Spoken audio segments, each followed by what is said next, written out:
اعوذ باللہ من الشیطان الرجیم بسم اللہ الرحمن الرحیم الحمد للہ رب العالمین والصلاة والسلام علی سیدنا و مولانا ابی القاسم محمد اللہم صلی علی محمد و آل محمد وآلہ الطیبین الطاہرین المعصومین المظلومین المنتجبین الاخیار ولعنۃ اللہ علی اعدائہم الاشرار اما بعد فروی عن الصادق صلوات اللہ وسلامہ علیہ حینما سئل بالنسبة لدعاء في شهر رجب فقال قل يا من أرجوه لكل خير وآمن سخطه عند كل شر إلى آخر الدعاء۔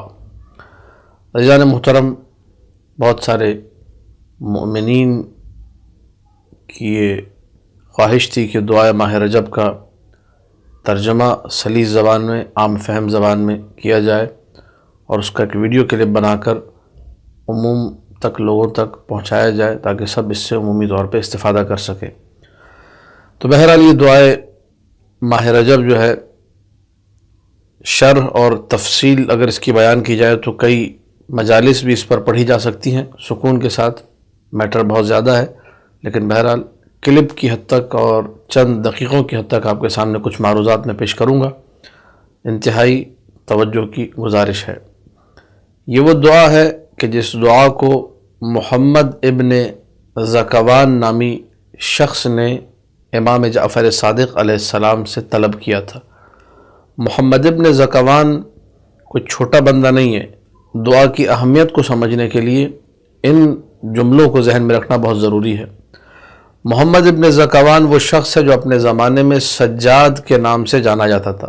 اس قدر یہ سجدے میں رہا کرتا تھا کہ لوگ اس کو سجاد کہا کرتے تھے۔ علامہ مجلسی نے بحار الانوار کی 95 نمبر کی جو جلد ہے اس کے صفحہ نمبر 320 پہ یہ تحریر کیا کہ محمد ابن زکوان سجدے میں اتنا رویا یہاں تک کہ اس کی نابینائی چلی گئی، اسی لیے اس کو سجاد بھی کہا جاتا ہے۔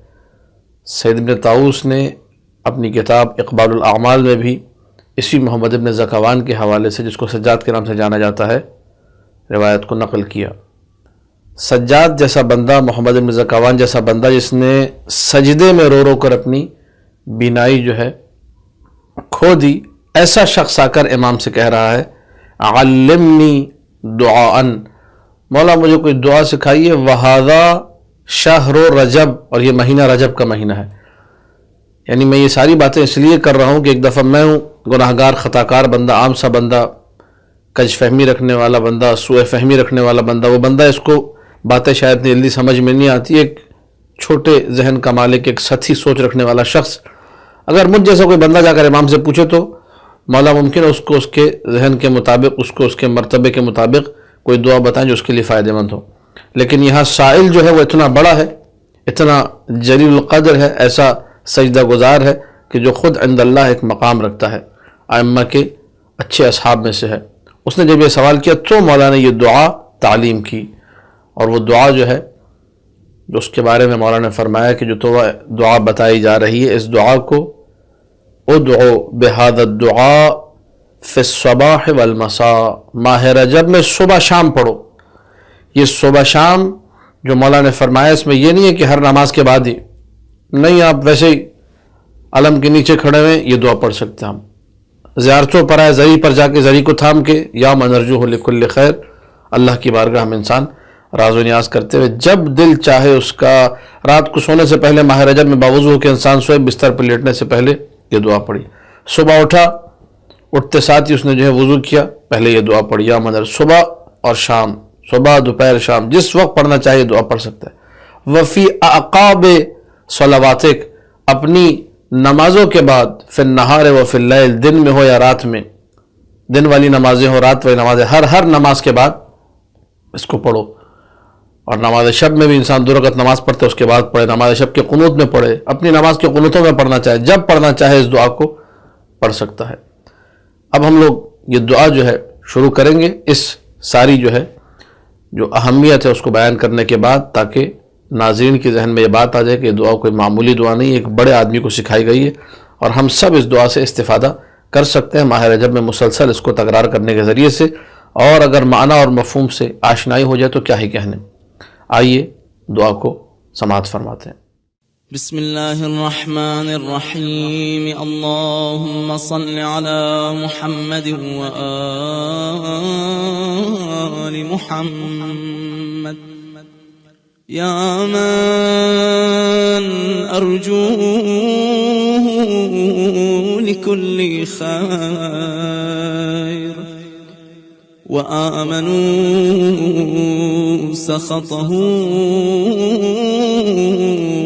عند كل شر۔ یہ جو جملہ ہے بسم اللہ الرحمن الرحیم کے بعد یا من ارجوہ لکل خیر وآمنوا سخطہ عند کل شر، بسم اللہ کا ترجمہ سب کو آتا ہے، شروع کرتا ہوں اللہ کے نام سے جو رحمان اور رحیم ہے۔ یا من، اے وہ ہستی کہ ارجوہ لکل خیر، ہر بھلے کی امید جس سے میں رکھتا ہوں۔ یہ جملہ اگر انسان کی زندگی میں آ جائے تو اس کا توکل بڑھ جائے گا، ذات الہی پہ اس کا اعتماد، اس کا یقین، اس کے دلوں سے جو وسوسے وہ دور ہوں گے اور یقین بڑھنے لگے گا، اس کی شک کی تمام کیفیتیں زائل ہو جائیں گی۔ ہر بھلے کی امید اللہ سے ہے، میرے ہر مسئلے کے لیے جو حلال مشکلات ہے وہ اللہ سبحانہ و تعالیٰ کی ذات ہے۔ یا من ارجوہ لکل خیر، چھوٹی سے چھوٹی چیز ہو، بڑی سے بڑی چیز ہو، مجھے اللہ سبحانہ و تعالیٰ سے چاہیے۔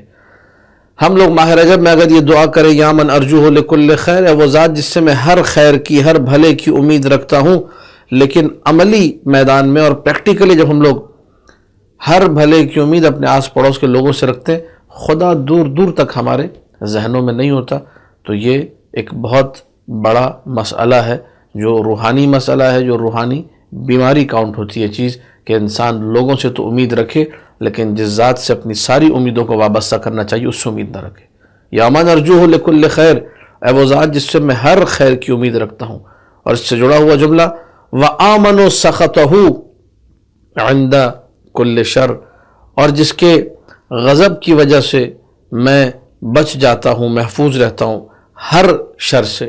انسان جب کسی شر، اب شر میں یہاں پہ شر کی انواع و اقسام ہے، اب اس تفصیل میں نہیں جانا، لیکن بہرحال ایک مصداق، جب کوئی برائی آتی ہے، جب کوئی گناہ آتا ہے تو انسان اللہ کے غضب کو ذہن میں رکھ کر کہ میرا اللہ مجھ سے ناراض ہوگا، صرف اگر یہ سوچ انسان اپنا لے کہ پروردگار مجھ سے ناراض ہوگا، میں غضب الہی کا شکار ہو جاؤں گا، یہ چیز اللہ کی معصیت ہے، یہ چیز اللہ کو ناراض کرتی ہے، میں اللہ کی نگاہ میں گنہگار ٹھہروں گا، تو انسان اس شر سے اپنے آپ کو بچا سکتا ہے۔ وآمنوا سخطہ، اور میں جو ہے محفوظ رہتا ہوں سخطہ، اس کے سخط بمعنی ہے غضب ہے، اس کی ناراضگی سے، عند کل شر، ہر شر کے وقت۔ ایک اس کا زاویہ یہ ہے، اور ایک دوسرے زاویے سے بھی اسے انسان دیکھ سکتا ہے۔ بسا اوقات انسان اپنے مقام رجا میں، اپنی امید میں اور خدا کے فضل و کرم پہ جب اعتماد کرنے لگتا ہے تب بھی یہ صورتحال پیش آتی ہے کہ انسان اپنے آپ کو غضب الہی سے مکمل طور پہ محفوظ سمجھنے لگتا ہے۔ لیکن یہ جو چیز ہے اگر کوئی اس زاویے سے دیکھ رہا ہے تو یہ ایک غلط زاویہ ہوگا، یہ زاویہ درست نہیں ہوگا۔ اگر کوئی یوں ترجمہ کرے اس کا کہ مجھے خدا کی نعوذ باللہ مثلا ناراضگی کوئی پرواہ ہی نہیں، اور میں اس ناراضگی کی پرواہ نہیں کرتا، جو بھی شر ہو میں اللہ کی ناراضگی سے اپنے آپ کو محفوظ سمجھتا ہوں، نہیں، یہ ترجمہ درست نہیں ہوگا، یہ زاویہ نگاہ بعض لوگوں کا چونکہ پریکٹیکلی ہے، جو ہم لوگ دیکھتے ہیں آئے دنوں، کہ اپنے آپ کو مکمل طور پہ لاپرواہ ہو کر ہر گناہ انجام دیتے، کہتے ہیں اللہ کریم ہے، اللہ رحیم ہے، اللہ بخش دے گا، اللہ غفار ہے، اللہ قہار بھی ہے، اللہ جو ہے وہ اس کی لاٹھی جو ہے بے آواز ہے، جب وہ بدلہ لینے پر آئے وہ منتقم بھی ہے، وہ جو ہے عذاب دینے والا بھی ہے، وہ جہنم میں پھینکنے والا بھی ہے، یہ ساری صفات بھی اسی کی صفات ہیں۔ لہٰذا انسان کو رحمت خدا سے امید بھی رکھنی چاہیے اور ساتھ میں غضب خدا سے ڈرنا بھی چاہیے۔ وآمنوا سخطہ عند کل شر۔ اب اگلا جملہ سنتے ہیں۔ یا من یعطی الکثیر بالقلیل، یہ جملہ ہے یا من یعطی الکثیر بالقلیل، یہ انسان کو مقام عمل میں آگے بڑھنے کی امید دلاتا ہے۔ یہ ایسا جملہ ہے جو انسان کو یہ سمجھاتا ہے کہ اس کا معاملہ نعوذ باللہ کسی خسیس، کسی گھٹیا شخص سے، کسی اس شخص سے جس کی زبان پر رہتا ہو کہ گیو اینڈ ٹیک، لو اور دو، جتنا دو گے اتنا لوگے، جتنا کرو گے اتنا بھرو گے، یہ وہ ذات نہیں ہے۔ اللہ سبحانہ و تعالی ہے، خالق جمیع کائنات ہے۔ یا من یعطی الکثیر بالقلیل، جو کثیر عطا کرتا ہے قلیل کے مقابلے میں۔ ایک انسان نے بسم اللہ الرحمن الرحیم کہا، اس کو کئی نیکیاں دے دیتا ہے۔ ایک لا الہ الا اللہ کہا، کئی ثواب دے دیے۔ ایک محمد رسول اللہ کہا، کئی ثواب دے دیے۔ ایک علی ولی اللہ کہا، کئی ثواب دے دیے۔ ایک کلمہ زبان پر آتا ہے، کئی نیکیاں نامہ اعمال میں آ جاتی ہیں۔ ایک کسی مومن کو مسکرا کے کہا سلام علیکم، اس کے نامہ عمل میں 69 نیکیاں فوراً اللہ لکھ دیتا ہے کہ اس نے اپنے مومن بھائی کو سلام کیا ہے۔ تو ایک چھوٹا سا عمل قلیل ہے، عمل قلیل ہے، لیکن ثواب اس کے مقابلے میں جو ذات دینے والی ہے اس کا خزانہ جو ہے اس میں کوئی کمی نہیں ہے، لہٰذا وہ کثیر دیتا ہے۔ اور قرآن بھی کہہ رہا ہے من جاء بالحسنہ فلہ عشر امثالہا، جو ایک نیکی کرے گا ہم اسے 10 نیکیاں مقابلے میں دیں گے۔ یہ منیمم ہے نیکیوں کا بدلہ جو اللہ سبحانہ و تعالی عطا کرتا ہے۔ یا من یعطی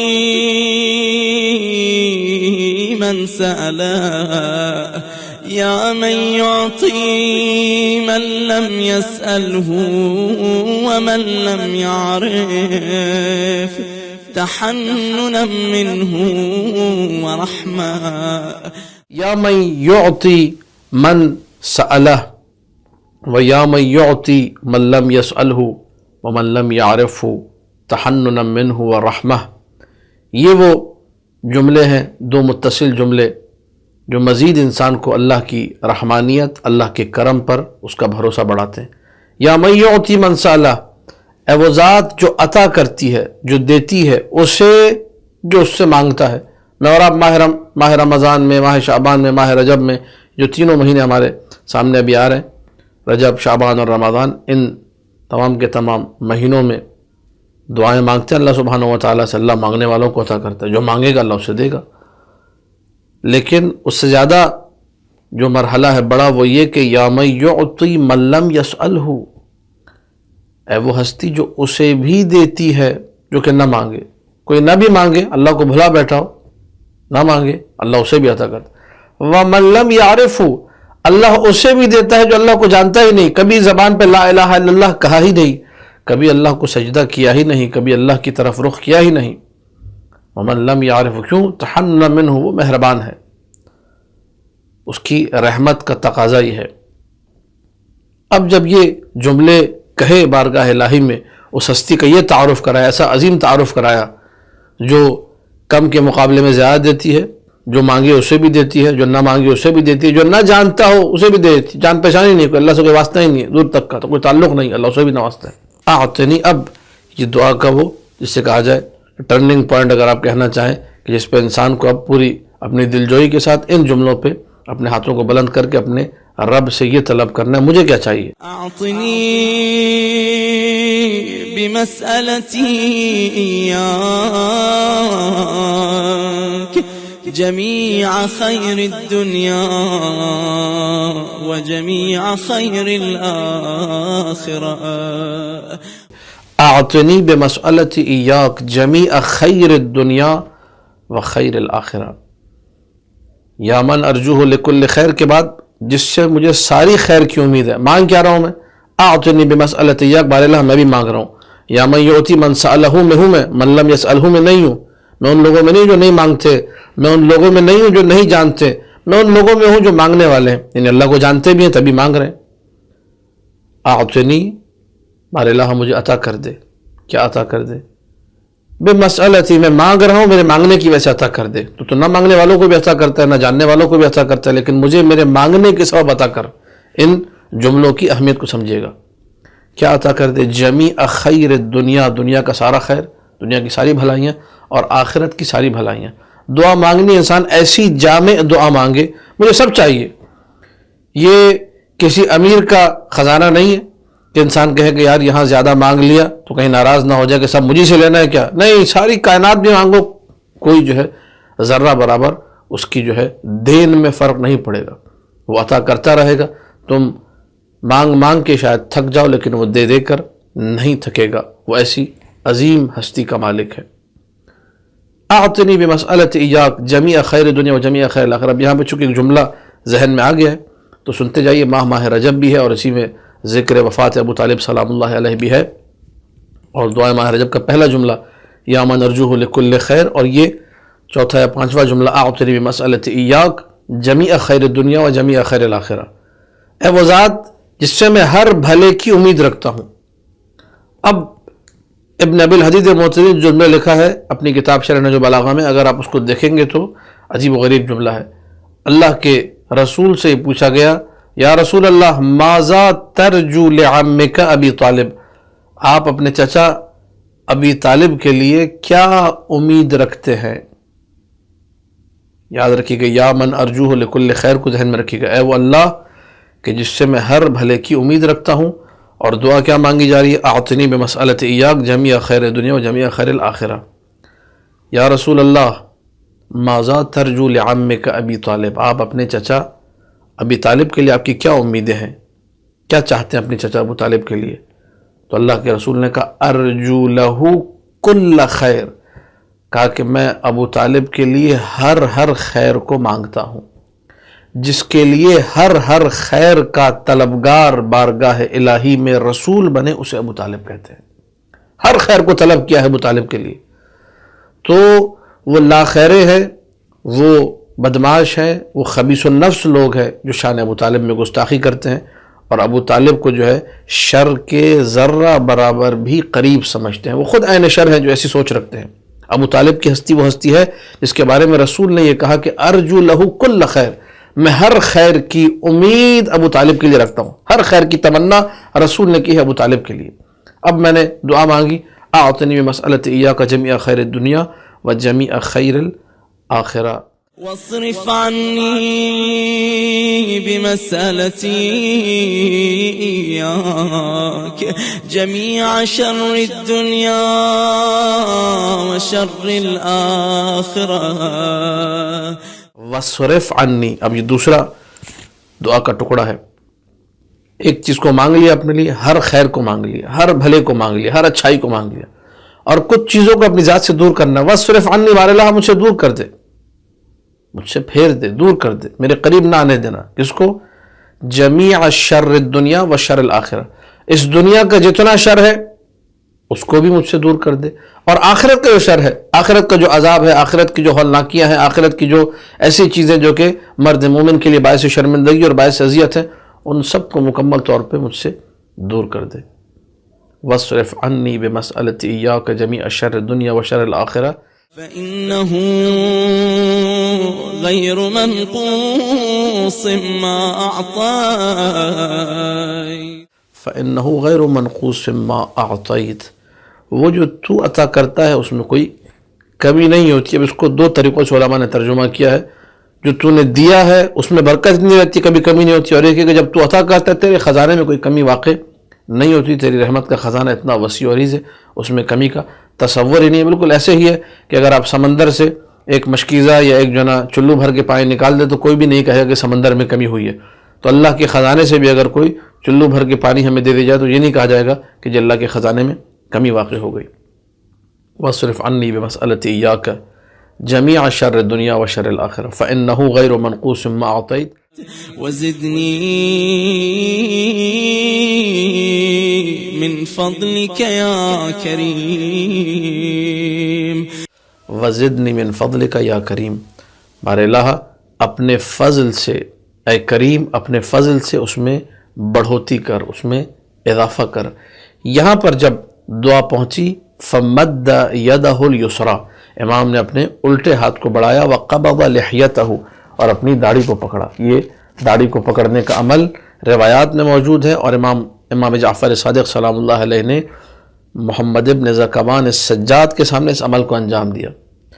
وَكَانَ يَلُوذُ بِالسَّبَّابَتِهِ، اور اپنی دائیں انگلی کو وہ حرکت دے رہے تھے، گریہ کر رہے تھے. مولا داڑھی اپنے الٹے ہاتھ سے پکڑی ہوئی تھی، اور ایسے اب آپ جب تشہد کی حالت میں نماز کے بعد پڑھیں گے تو انگلی کو حرکت دینا. اب بعض لوگ ہاتھ بھی ہلاتے ہیں، اس میں بھی کوئی حرج نہیں ہے، لیکن ایک گریہ اور زاری کی ایک تضرع کی جو کیفیت ہے وہ طاری ہوتی ہے. انسان نظر ہے، کوشش کرے کہ اس وقت میں اس کے آنسو آ جائے. یا ذا الجلال والاکرام، یا ذا النعماء والجود، یا ذا المن والطول، حرم شیبتی علی النار.